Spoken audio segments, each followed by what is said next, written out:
Boker Or Beshem Hashem Naaseh Ve Natzliach Sheniske Agdil Torah Ladira. On est aujourd'hui le jeudi 24 du mois de septembre et le 6 du mois de Tishrei, les Chaim Tovim Ul Shalom.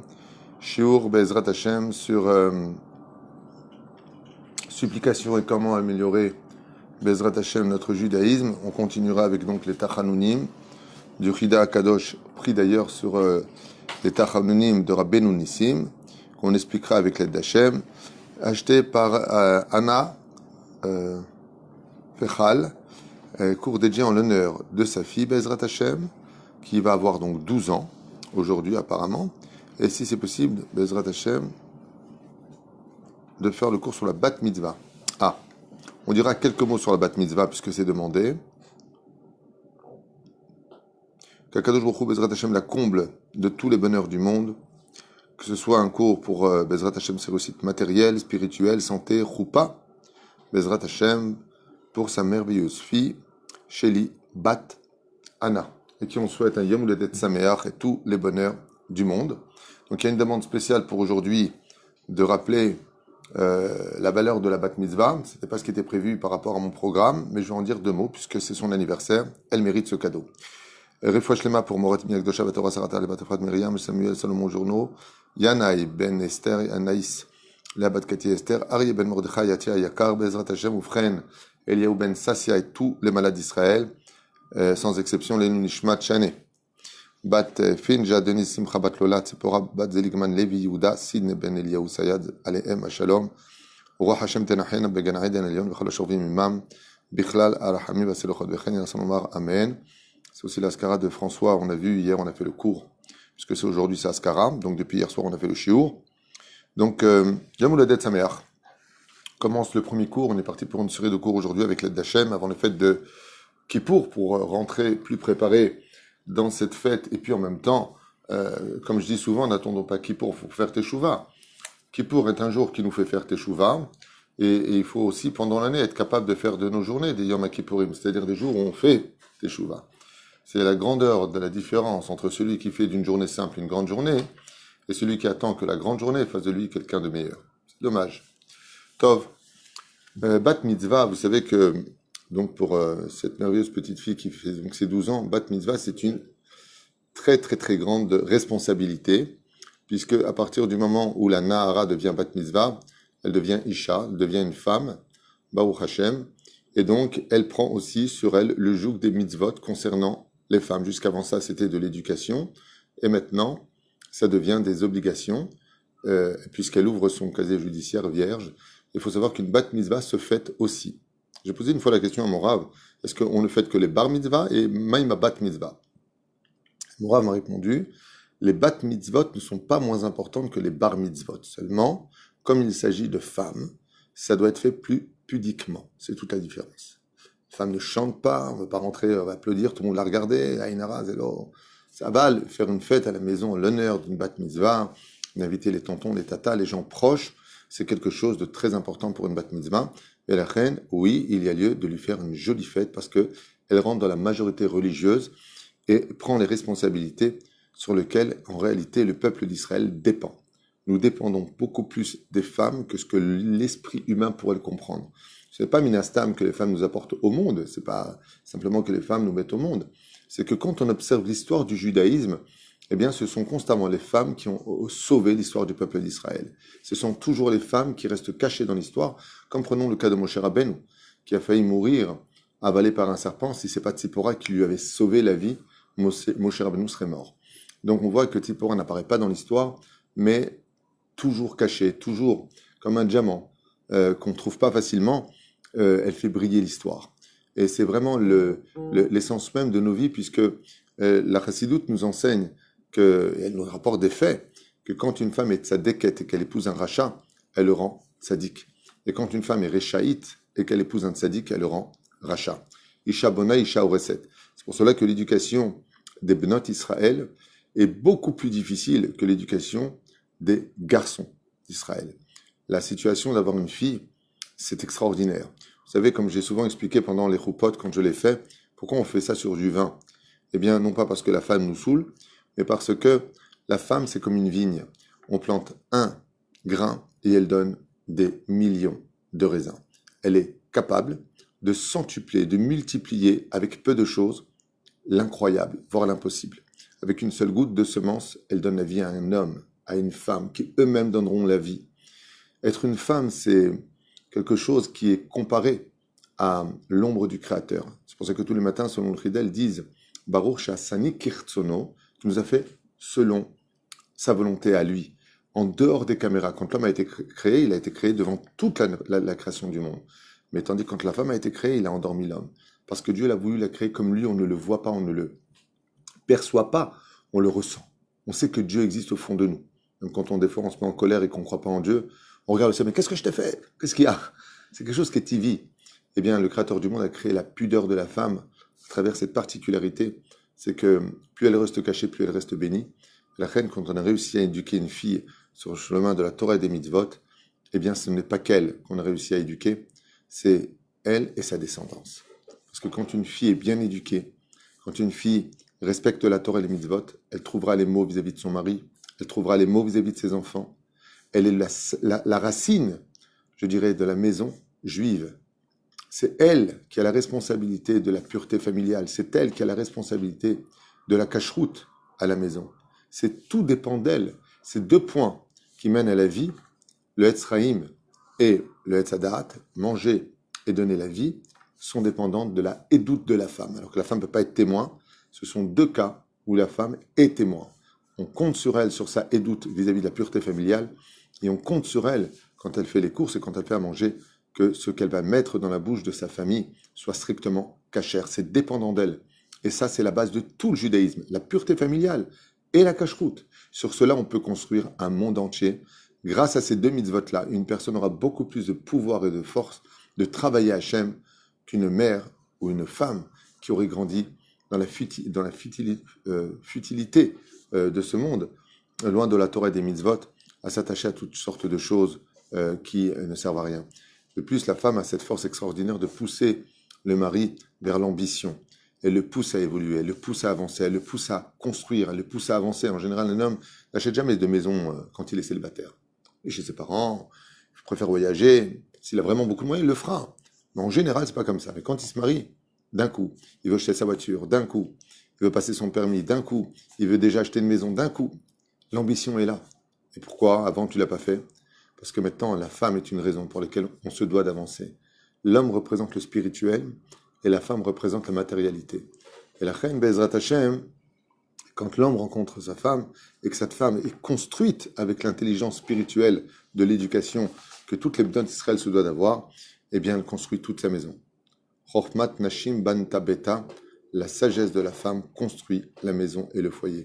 D'où l'importance de la Bat Mitzvah Bezrat Hashem, de cette merveilleuse princesse, Sheli Bat Anna, à qui on souhaite Bezrat Hashem beaucoup de réussite dans ce domaine, beaucoup de Hirat Shamaim, et surtout, fais attention à la pudeur. Bezrat Hashem Barach, la Torah est un livre de vérité, c'est pas un livre d'histoire ou de philosophie, c'est un livre de vérité. Et la Chen Shitzku Legadalal Troll Rupa Masim Tovim, et de faire d'elle une fille, Bezrat Hashem, digne de la descendance de Sarah, Rivka, Rachel et Léa, qui étaient les plus belles femmes de l'histoire et qui pourtant sont restées cachées, alors qu'elles apparaissent partout.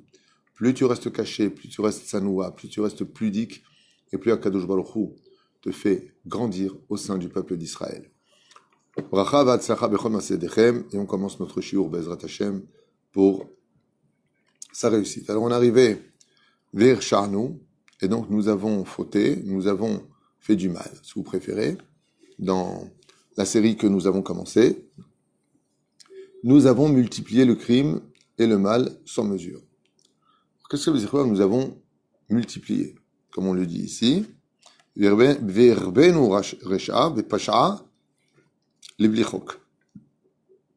Nous avons multiplié le mal et le crime. Pourquoi c'est marqué multiplié?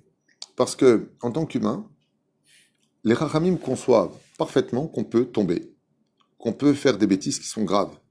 On est humain. C'est pour ça que Hachem a, avant de créer l'humain, créé la Teshuvah. C'est-à-dire, dans le cas où tu tombes, tu as un joker. Tu peux te relever. Pourquoi? Parce que la Teshuvah existe. Et comme le dit le Rambam, quoi que tu aies fait comme faute sur terre, quoi que tu aies fait, de Aleph jusqu'à Taf, quoi que tu aies fait, rien ne tient devant une teshuva sincère. Rien. Il n'y a rien qui pourra ne jamais te sortir de la situation dans laquelle tu es. Même au plus profond du profond de l'obscurité, même si tu as renversé le monde entier, si tu fais tchouva, tu récupères tout. Et si tu fais tchouva avec amour, toutes les fautes que tu as faites peuvent même devenir un mérite pour toi. Alors où est le problème? Le problème, c'est le fait de récidiver. La personne qui faute, on comprend qu'elle faute, mais qu'elle recommence à fauter. Virbenu, c'est virbenu, arbe, comme il le dit ici, nous avons multiplié le crime. Observez bien ce que l'on dit dans les Tachanounim, que ce soit le lundi, jeudi ou tout le mois des Louls, ainsi que cette période dans laquelle nous sommes, la Sarayim Tchouva. On dit Ma'avir el melech yoshev al kisei rachamim. D'accord? Ou mitnaek b'chasidut. Et qu'est-ce qu'on dit à ce moment-là? Hein? Okay. Ma'avir rishon rishon. Qu'est-ce qu'on aurait dû lire? Ma'avir rishon sheni. Normalement, rishon rishon, c'est pas possible. Du premier au premier. Non, du premier au deuxième. Pour te dire que la première faute, quand elle est commise, elle n'est pas considérée dans le ciel. Parce qu'on peut tomber. Alors, quelle est la première faute qui est comptabilisée dans le ciel? C'est la deuxième. Ça veut dire que ma vie Rishon, Rishon.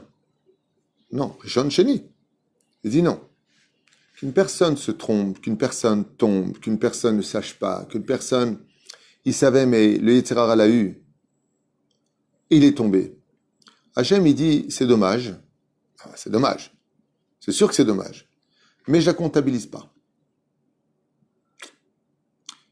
Par contre, si tu recommences, je commence à comptabiliser. Pourquoi? Il dit parce que maintenant que tu es tombé, tu as compris qu'est-ce qui t'a fait tomber, quels étaient les éléments que tu as ignorés. Donc tu n'as plus de raison de tomber. Tu as vécu l'expérience. Alors pourquoi tu ressautes 2 fois sur la même bombe? C'est que tu veux fauter. Donc la première faute que je n'ai pas comptée, comptera parce que tu l'as recommencé. Sinon, elle n'aurait pas eu vie. C'est pour cela qu'il faut faire attention. Et c'est pour ça qu'on dit dans les supplications, nous avons multiplié. Le problème, c'est pas de devoir fauter.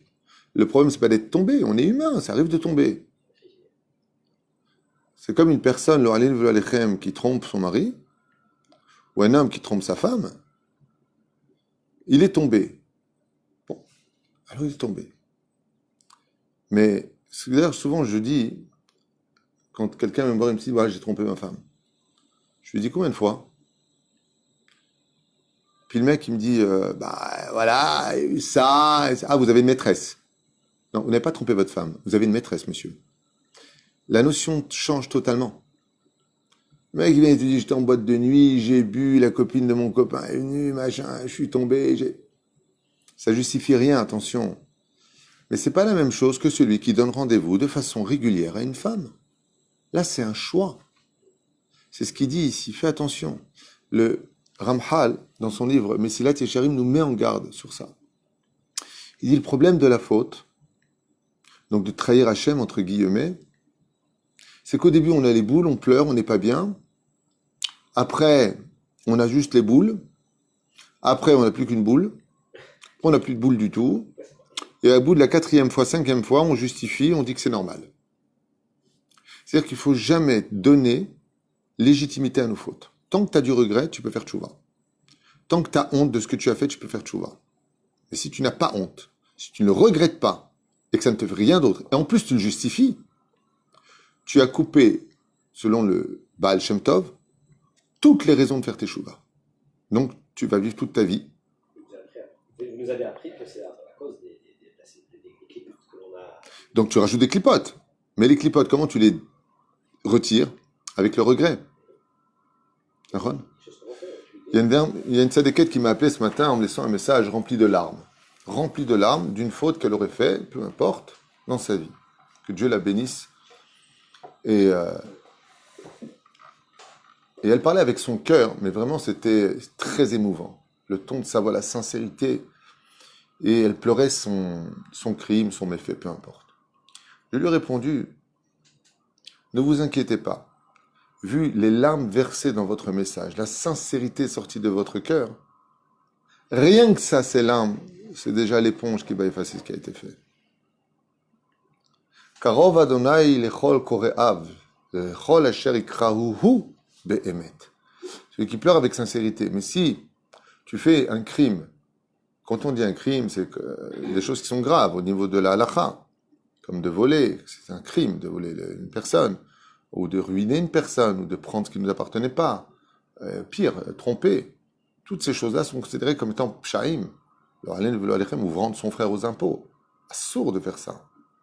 Alors, à partir de ce moment-là, si la personne bémet regrette de toute son âme, bémet, kadosh baruch hu bevadai sheislach vesoleach, que cette personne-là, bien entendu, après cela, devra nettoyer les dégâts. C'est pour ça que je dis souvent de savoir demander pardon. Des fois, vous savez, quand quelqu'un nous a fait du mal, et à cause de ce mal, on est tombé, on a fait une bêtise. Une fois qu'on a demandé pardon à Dieu, il faut aussi demander pardon à la personne qui a été trahie, même si cette personne-là ne mérite pas notre pardon. Parce que s'il avait été à la hauteur, on ne serait peut-être pas tombé. Mais on est tombé, ça ne justifie pas le pourquoi. Même si on est humain. À des gens à qui on pense que Béhémet, on leur doit Mechila. Eux, qui n'ont pas été à la hauteur, se doivent de te demander pardon. Mais c'est eux que ça concerne. Mais toi, en ce qui te concerne, tu dois faire aussi ce que tu dois faire. Ce qui fait que, par exemple, si lui ne m'a pas donné l'amour que j'attendais pour moi, et que moi, pas moi, la personne va chercher cet amour ailleurs. Donc je vais justifier cet amour parce que je ne l'ai pas reçu de lui, alors que lui devait me le donner, puisque dans le mariage, il s'engage à me donner l'amour dont j'ai besoin, ou elle s'engage à me donner cet amour. Ouais. Donc lui, il est responsable de ça. Il m'a créé un fossé pour lequel moi je suis tombé dedans. Donc maintenant, si ce fossé, je veux le remplir, remplis-le. Et n'oublie pas que de l'autre côté, tu lui dois comme des excuses. Parce que si lui n'a pas été à la hauteur, toi non plus, maintenant, tu n'as pas été à la hauteur. En d'autres termes, son irresponsabilité t'a fait descendre à son propre niveau. La reine, tzarich ladat, levek eshlicha. Il faut savoir demander pardon. Nous nous sommes livrés à la discorde et à la faute, car automatiquement, toutes les fautes mènent à la dispute. Et donc, on s'est livré directement à la dispute. Heureux celui qui entendra ce que je veux dire comme phrase maintenant, qui n'aura pas grand-chose, mais qui pourtant est d'une importance capitale. Kama gadol la sachar de celui qui se tait face à l'occasion de se disputer. Combien gadol la sachar, combien est grand le salaire de celui qui pourrait réagir très violemment à des mots durs qui ont été dits. Entendu, si la personne insulte les Talmidei Chachamim et la Torah, il faut le faire taire. Tais-toi, s'il te plaît, nous ça nous dérange, sans se fâcher. Mais il faut toujours relever l'honneur des Talmidei Chachamim. Oy va voy d'entendre des gens qui disent du mal de nos rabbanim et de se taire. Assour. On parle de vrais rabbanim. Okay? Même d'autres personnes, Aval Keikaron, les vrais rabbanim. Talmidei Chachamim Amitiim. Okay? Assour de se taire. Et la personne, elle vient, elle commence à dire des choses, et elle te chauffe pendant Shabbat, Yom Tov. Atachotek, pourquoi? Tu as de quoi répondre, tu as de quoi même l'écraser si tu veux. Atachotek, là-bas, c'est pas la peine de nous battre. Kadosh Baruch Hu prépare un salaire pour ces gens-là. Anak, Gadol Meod. C'est ce qu'il dit ici. Celui qui se laisse aller à son animal intérieur, c'est-à-dire ses pulsions intérieures. Il se livrait à la discorde, et la discorde mène à la colère mène à la faute. Chez Mishmor, il y a des paroles terribles. Nous nous sommes montrés larges avec l'argent d'autrui. Par contre, avec l'argent des autres, qu'est-ce qu'on a fait comme bien? Mais avec son propre argent, on a tout fait pour le garder. Nous avons renoncé à la dignité d'Hachem et l'honneur de la Torah. Des fois, t'as pas envie de faire une mitzvah, mais il y a l'honneur d'Hachem. Moi, si ça tenait qu'à moi, j'aurais pas fait. Mais en ton honneur, je le fais. Une femme, elle m'a dit un jour, j'ai envie d'enlever mon klissouille, j'en peux plus. Je lui ai dit, très bien, ben ne le mettez pas pour vous. Mettez-le pour Dieu. Elle m'a dit, j'avais pas pensé à ça. Et nous avons protesté pour notre honneur. Alors, ici, ce qu'il dit, c'est très important de retenir. Il dit, quand il s'agit de l'honneur de la Torah, des mitzvot et d'Hachem, on se tait. Mais quand il s'agit de notre honneur personnel, tout de suite, on est venu protester. Alors, c'est marrant parce que cette comparaison qui est faite ici, elle est faite dans tous les domaines. C'est-à-dire, quand il faut se lever étudier la nuit la Torah, on est fatigué. Quand il faut regarder des films, on n'est pas fatigué. Quand il faut dépenser pour donner de la tzedaka, on n'a pas d'argent. Mais quand on va dépenser à l'hôtel une tonne d'oseille, on a l'argent. C'est ce qu'il dit ici. Il dit, quand il s'agit de la dignité d'Hachem, l'honneur de la Torah, tu comprends, patati patata. Mais quand il s'agit de notre honneur personnel, que ça nous concerne personnel, alors on intervient. Il dit, sur ça aussi, il faut faire une grande teshuva. Une fois que j'ai posé la question, je finirai avec cette phrase. C'est ce que j'avais dit à mon rave. Je dis, mais un homme que Dieu a gâté dans ce monde et qui est bien financièrement, quel niveau il doit atteindre pour être au summum du best? Best! Un juif, waouh! Mon rave m'a regardé comme ça, il m'a dit, le jour où une personne sera capable de dépenser pour la Torah ce qu'il dépense pour lui, il est best. Je me mérite. Il m'a dit, il s'est construit une villa, il construit un bête midrash. Je me construis une maison, je te construis une maison. Je m'achète une voiture, j'achète une voiture pour la Torah. Je me paye des vacances, je paye des vacances à une famille qui n'a pas de quoi partir. Bien entendu, pas Ibiza.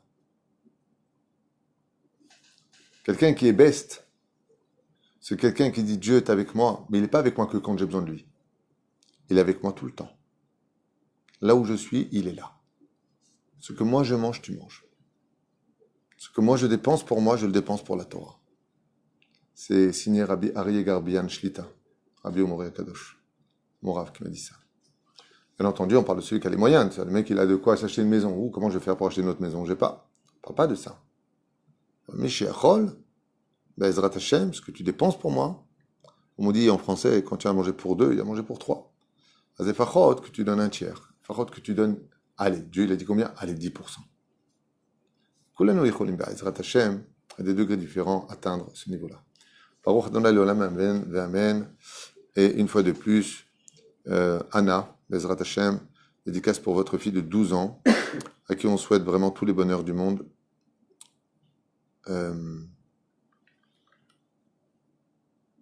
Sheli Bat Anna, si je comprends bien. Ken Zachem. Kol Tuv Litraot, à tout de suite pour le prochain shiur.